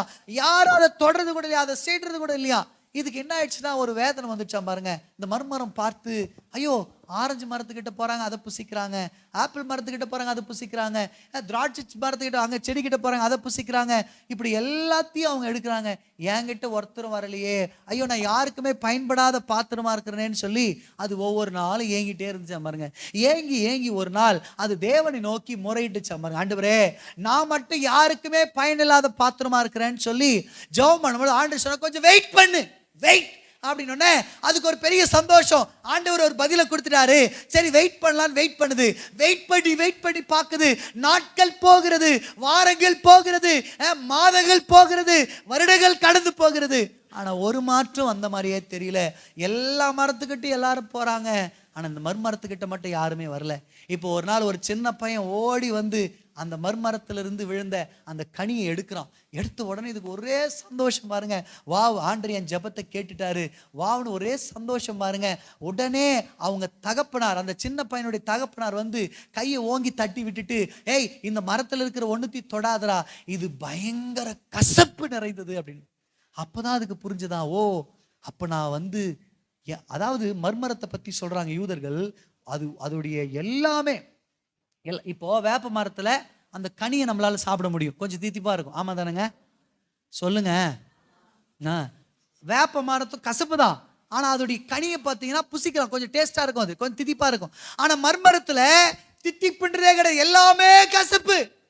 எதை எடுத்தாலும் கசப்பு, பட்டை கசப்பு, தோல் கசப்பு, இலை கசப்பு, எல்லாமே கசப்பு. அப்பதான் அதுக்கு புரிய வந்துச்சான், ஓ என் வாழ்க்கையில நிறைய கசப்பு இருக்கு, அதனால தான் யாரும் என்கிட்ட வரல, அதனால தான் வரலன்னு சொல்லி இது ஒவ்வொரு நாள் ஆண்டவரே என் கசப்பை மாத்துங்க, என் கசப்பை மாத்துங்கன்னு ஒவ்வொரு நாளும் தேவனை நோக்கி கதற ஆரம்பிச்சுச்சான் பாருங்க. கவனிங்க அருமையானவர்களே, கதற தேவனிடத்திலிருந்து ஒரு பதிலும் வந்த மாதிரி தெரியல. இது கதறுது கதறி ஒரு நேரம் என்ன ஆயிடுச்சுன்னா இருதயமெல்லாம் உடைக்கப்படுது. இருதயமெல்லாம் உடைக்கப்பட்டு அந்த வேதனை தாங்க முடியாம அந்த மரத்துல ஒரு விதமான பிளவு உண்டாகிறது. நீங்க சில மரத்தெல்லாம் பார்த்தீங்கன்னா பிளவா இருக்கும், பார்த்துருக்கிறீங்களா? பிளவு உண்டானோடனே அது அழுதான் பாருங்க. அந்த மரம் அழுதுச்சான். அழும்பொழுது அதுக்குள்ள இருந்து அந்த கண்ணீர் வெளிப்படுது. அந்த மரத்துக்குள்ள இருந்து கண்ணீர் வெளிப்படும் பொழுது நீங்க தெரியும், நம்ம எல்லாம் கிராமத்திற்கு முருங்கை மரத்தெல்லாம் அந்த பிசுன் வருது பாருங்க, பார்த்துருக்கிறீங்களே? அந்த மாதிரி ஒரு விதமான பிசுன், கண்ணீர் பிசுன் மாதிரி வெளியே வரும். விழுந்து அங்கங்க சொட்டு சொட்டா விழுது. கண்ணீர் அழுதுட்டே இருக்குது. என் வாழ்க்கையில் இருக்கிற கசப்பை மாற்ற மாட்டீங்களா? என்னை மற்றவங்களை போல பயன்படுத்த மாட்டீங்களா? என் வாழ்க்கையில் இருக்க இந்த பிரச்சனை மாறாதா? என்னை எல்லாரும் பயன்படுத்திக்க மாட்டாங்களான்னு சொல்லி இதை அழுது பாருங்க. அழ ஒவ்வொரு சொட்டா கண்ணீர் கீழே சிந்துகிறது. பிசினை போல கீழே சிந்துகிறது. அருமையானவர்களே, நான் உங்களுக்கு ஒன்று சொல்லட்டங்களா? எனக்கு கவனி, இது சிந்த அந்த மரத்தை சுற்றிலும் என்ன நடக்குதுன்னா அதனுடைய கண்ணீர் சிந்தப்பட்டதுன்னு பார்க்குறோம். பிசின் மாதிரி விழுந்த உடனே ஒரு விதமான தெய்வீக வாசனை புறப்பட்டுச்சான். இந்த உலகத்துல இதுவரைக்கும் அப்படிப்பட்ட ஒரு தெய்வீகமான சூப்பரான ஒரு வாசனைய இஸ்ரவேல் ஜனங்க பார்த்ததே இல்லை, சுவாச்சதே இல்லை. இப்போ முதல் முறையா ஒரு தெய்வீகமான நறுமணம் அப்படியே வீசுதான் பாருங்க. என்னடா இத்தனை வருஷமா இந்த இஸ்ரவேல்ல நம்ம இருக்கிறோம், ஒரு முறை கூட இந்த மாதிரியான வாசனை நம்ம அனுபவிச்சதே இல்லை. எங்கிருந்து வருது? தேடி வர ஆரம்பிக்கிறாங்க ஜனங்க. தேடி வந்து கண்டுபிடிக்கிறாங்க, இந்த மர்மரத்திலிருந்து தான் அந்த வாசனை வருதுன்னு. ஆமே, அது என்னடான்னு பார்த்தா அந்த பிசின் அங்க விழுது பாருங்க. அதை எடுக்க ஆரம்பிக்கிறாங்க. எடுத்து அதுல இருந்து அந்த அந்த வாசனை இருக்கு பாருங்க, தெய்வீக நறுமணம். அந்த அந்த பிசினுக்கு பைபிள் ஒரு பேர் கொடுக்கப்பட்டிருக்கு, என்னன்னா வெள்ளை போலம். எல்லாம் சொல்லுங்க, வெள்ளை போலம். இயேசுவை சந்திக்க வந்த சாஸ்திரிகள் இயேசு கிறிஸ்துவிற்கு காணிக்கை கொடுத்தாங்க. என்னென்ன சொல்லுங்க பார்க்கலாம்? தங்கம், தூப வர்க்கம், வெள்ளை போலம். என்ன பிரதர், தங்கத்தை முதல்ல கொடுக்குறாங்க, தூப வர்க்கத்துக்கு ரெண்டாவது, வெள்ளை போலம் ரொம்ப இது. நீங்க மூணாவதா கொடுக்கறதுக்கான காரணம் என்ன தெரியுமா? கவனிங்க, அது ரொம்ப காஸ்ட்லின்னு அர்த்தம். தங்கத்தை விட இன்னைக்கு விலை பயங்கர உயர்வா இருக்கக்கூடியது வெள்ளை போலம். நீங்க சென்ட் அடிக்கிற, யாருன்னா சென்ட் அடிக்கிற பழக்கம் உங்களுக்கு இருந்துச்சுன்னா அதை திருப்பி பாருங்க, அதுல சம் பர்சன்டேஜ் ஆஃப் மிர் அப்படின்னு இருக்கும். மிர் என்னதுங்க? அதுக்கு பேர் மிர். வெள்ளை போலத்துக்கு எபிரேய மொழியில மிர் அப்படின்னு பேரு. அந்த மிர் வந்து இவ்வளவு பர்சன்டேஜ் கலந்துருக்கும்னு போட்டிருக்கோம். அதுல எவ்வளவு அதிகமா அதுல கலக்கப்பட்டிருக்கோ அவ்வளவு காஸ்ட்லி அந்த சென்ட். ஆமே, கவனிங்க அருமையா இல்லை? எந்த அளவுக்கு அது கசப்பா இருந்ததோ அந்த அளவுக்கு இன்னைக்கு அது எல்லாம் எடுத்து ஏகப்பட்ட ரேட்டுக்கு விற்கிறாங்க. ஏகப்பட்ட ரேட்டு. வெள்ளை போலம், வெள்ளை போலம் அவ்வளோ ரேட்டு. கோல்டை விட பயங்கர விலை மதிப்பானது இந்த வெள்ளை போலம். ஆமே, அவ்வளோ அற்புதமான அதுல இருந்து நறுமணம் உண்டாகும் பாருங்க. எனக்கு கவனிக்க அருமையானது. ஒருவேளை நீங்க இந்த மர்மரத்தை போல என் வாழ்க்கையில நிறைய கசப்பு இருக்கு பிரதர், என் வாழ்க்கையில நிறைய அழுகு இருக்கு, கண்ணீர் நிறைய இருக்கு பிரதர், நாங்க வந்து மற்றவங்களை மாதிரி பயன்பட முடியல, நாங்க மற்றவங்க மாதிரி வாழ முடியல, எங்க வாழ்க்கையில் நிறைய கசப்பு இருக்கு, எங்க வாழ்க்கையில நிறைய அழுகை இருக்கு, எங்க வாழ்க்கையில மாற்றப்படாத காரியங்கள் இருக்குன்னு நீங்க ஒருவேளை அழுது கொண்டிருக்கிறீங்களா? உங்க வாழ்க்கையில நாம வெளிப்பட்ட என்ன நடக்கும் தெரியுங்களா? கசப்புகள் மாறும்.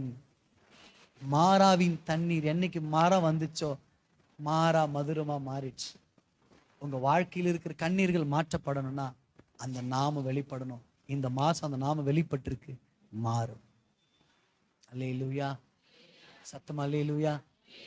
இன்னும் ஒண்ணு இருக்கு, ஆனா அதை சொன்னா நீங்க தாங்க மாட்டீங்க. அதனால நான் இதோட கூட முடிக்க விரும்புறேன். எனக்கு கவனிக்க அருமையானது. 3 காரியங்கள் உங்களோட பகிர்ந்து கொண்டேன். நாமம் வெளிப்பட்டா என்ன நடக்கும்னு. நாமம் வெளிப்பட்டா என்னங்க நடக்கும்? முதல்ல சொன்னேன், சாபங்கள் மாறும். எல்லாம் சொல்லுங்க. அநேகர் வாழ்க்கையில் இருக்கிற சாபம், அந்த சாபத்தினாலதான் நிறைய நேரங்கள்ல நம்மளால ஆசீர்வாதங்களை பெற முடியல. அந்த சாபத்தினாலதான் நீங்க பாத்தீங்கன்னா உங்களுக்கு தெரியும், முற்பிதாக்களுக்கு யாருக்கும் அந்த வியாதி வந்திருக்கும். அந்த வியாதி அப்படியே சந்ததி சந்ததியா சந்ததி சந்ததியா எல்லாருக்கும் வரும் பாருங்க. ஏன் தெரியுமா? சாபத்தினுக்கான அடையாளம் அது. சிலர் நம்ம சொல்லுவோம் பாருங்க, ஏங்க இந்த வியாதி அவங்க தாத்தாக்கு இருந்துச்சுங்க, அவங்க அம்மாவுக்கு வந்துச்சுங்க, இப்ப இவனையும் விட்டு வெடிக்கலையே. என்ன காரணம்னா சாபம், துர்மரணங்கள், சின்ன வயசுலயே எதனா வியாதிகள். இதெல்லாம் என்ன காரணம்? பாவத்தின் விளைவு சாபம். அந்த சாபத்தின் விளைவு என்னன்னா ஆசீர்வாதத்தின் குறைவு. ஆமே, இன்னைக்கு கர்த்தர் வெளிப்படுறதுனால அந்த சாபத்தெல்லாம் உடைக்கிறார். நான் சொல்றேன், நிச்சயமா அந்த சபையில நிறைய கர்ப்பங்கள் திறக்கப்படும். ஆமே, கட்டாத வீடுகள் கட்டப்படும். உங்க கையின் பிரயாசங்கள் ஆசீர்வதிக்கப்படும். இந்த மாச சாபத்தை உடைச்சிட்டார் கர்த்தர். இவ்வளவு நாள் ஏதோ ஒரு சாபத்தினால தடையாயிட்டே இருந்துச்சுல, உடைக்கிறார் அவர். அதனால தான் இந்த நாமம் வெளிப்பட்டிருக்கிறது. ஆமேன், அல்லேலூயா. அரராத் அந்த மலை மூலியமா அவருடைய நாமம் நமக்கு என்ன பண்ணப்படுதுன்னா வெளிப்படுகிறது. ஆமேன். அரராத் எதற்கு அடையாளமா இருக்குங்க? சிலுவைக்கு அடையாளம். ஆமேன். சிலுவையில தான் நம்முடைய சாபங்கள் மாற்றப்பட்டது. அவர் மேல நம்முடைய சாபங்கள் போனது. ஆமேன். நமக்காக அவர் சாபமானார்னு பார்க்கிறோம். ஆமேன். அப்ப நம்ம சாபங்கள் மாற்றப்பட்டது. நம்புறீங்களா? 2வது சொல்லுங்க, என்ன ஆசீர்வாதம்? நாம வெளிப்பட்டா ஒரு புதிய உடன்படிக்கை நம்ம மேல என்ன பண்றாரு? ஏற்படுத்துறாரு. அது மூலியமா என்ன நடக்கும்? தெய்வ பிரசன்னத்தை நம்மளால உணர முடியும். தேவனுடைய வழி நடத்துதல் நம்மளால பெற முடியும். ஆமேன். நம்மளுக்கு அழிவு இல்லை, நமக்கு ஜீவன் உண்டாகும். ஆமேன், ஆமேன். 3வது நான் உங்களோடு பகிர்ந்து கொண்டேன், என்னன்னா அந்த நாம வெளிப்படும் பொழுது என்ன நடக்குங்க? கசப்பு மாறு.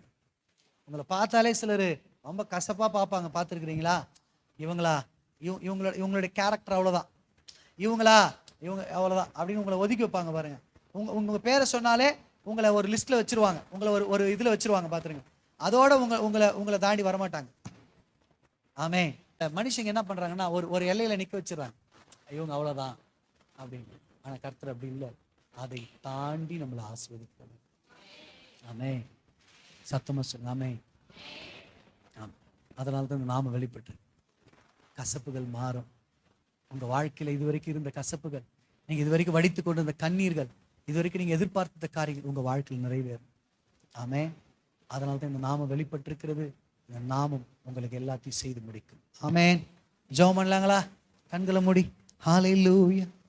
எண்ணி முடியாத அதிசயங்கள் என் வாழ்வில் செய்பவரே, எண்ணி முடியாத அற்புதங்கள் என் வாழ்வில் செய்பவரே, எண்ணி முடியாத அதிசயங்கள் என் வாழ்வில் செய்பவரே, எண்ணி முடியா அற்புதங்கள் வாழ்வில் செய்பவரே. கோடி கோடி நன்றி சொன்னாலும் உமக்கது ஈடாகுமோ? கோடி கோடி நன்றி சொன்னாலும் என் வாழ்நாள் ஈடாகு. கைகளை தட்டி பாடுங்க எல்லாரும். கோடி கோடி நன்றி சொன்னாலும் உமக்கது ஈடாகுமோ? கோடி கோடி நன்றி சொன்னாலும் என் வாழ்நாள் ஈடாகுமோ? எண்ணி முடியாத அதிசயங்கள் என் வாழ்வில் செய்பவரே, எண்ணி முடியாத என் வாழ்வில் செய்பவரே. ஏற்ற வேளையிலும் வாக்குகள் தந்து என்னை சோர்ந்திடாமல் காத்ததை எண்ணி பாடுவே. சோர்ந்திட்ட வேளையிலும் கிருபைகள் தந்து என்னை விழுந்திடாமல் சுமந்ததை போற்றி பாடுவே. இடைவிடாமல் காத்தீரையா, உந்தன் வார்த்தைகளால் நடத்தினீரையா. இடைவிடாமல் காத்தீரையா, உந்தன் வார்த்தைகளால் நடத்தினீரையா. கோடி கோடி கையை தட்டி பாடுங்க எல்லாரும். ஆமென். உமக்கது ஈடாகுமோ? கோடி கோடி நன்றி சொன்னாலும் என் வாழ்நாள் சிறு